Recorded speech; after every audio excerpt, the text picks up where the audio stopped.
Mother ko kasi siya nagbebenta ng mga prutas sa palengke. So ako naman, tutulong ako sa kanya at doon na rin kami matutulog sa palengke. At sako lang yung kumot ko dati. Naku. Papasok lang ako sa sako, okay na ako doon kahit may dumadaan ng mga ipis or daga sa ulo namin. Hindi kami So ganun ako lumaki. Dahil kailangan naman bantayin yung paninda namin Baka mawala. Baka mawala. So pagdating ng mga 6:00, uwi ako sa amin, maglalakad, magluluto, bibigyan ng pagkain yung mother ko, saka naman ako papasok. Ganun yun. Everyday yun. Except Saturday, Sunday. Kailan nagsimula yung basketball? Nung nag-ira ako first time, second time ko nag-ira. 15 years old ako nito, 16. May kukunin na player sa Villasis dati. At saktong may laro kami sa Ordaneta ng Iraa. Kinuha kami, parang, guys, kailangan namin ng 5 player para kalaruin yung kukunin namin player sa Manila. Sa Chowking. So, kinalaro namin sila.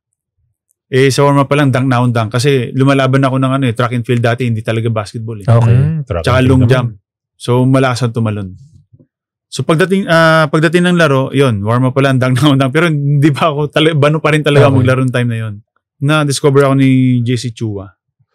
Na sabi, gusto mo ba maglaro Manila?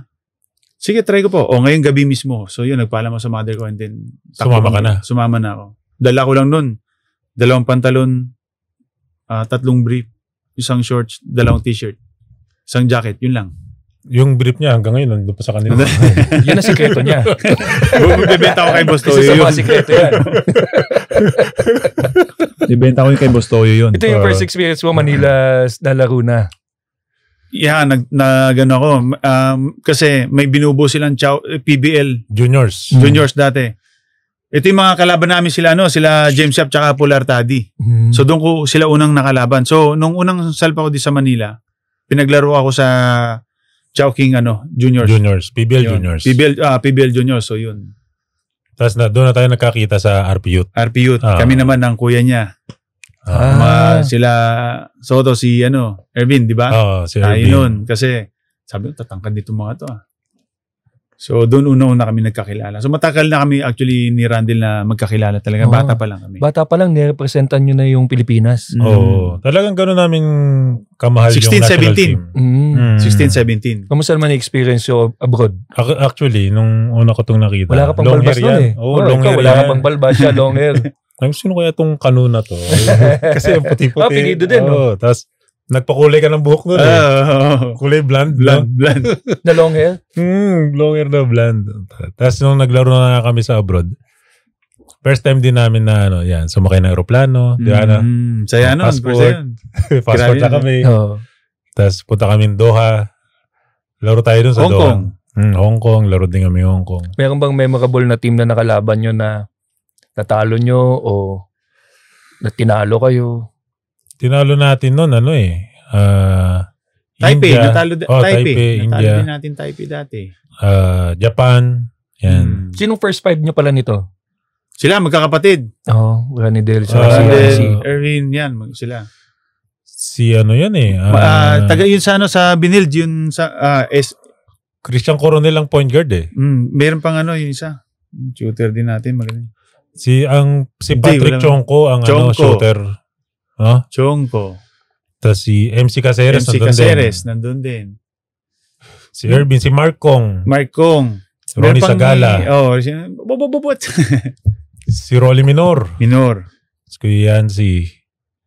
Sumama ba si Jenkins nun, Messina? Sumama rin naman siya. Sumama rin siya, no? Daw kay yan. Ito mga bata kayo, overseas, first time nyo lumabas. Gumigimik ba kayo niyan after games? Sa Doha, wala Wala. Bawal kayo.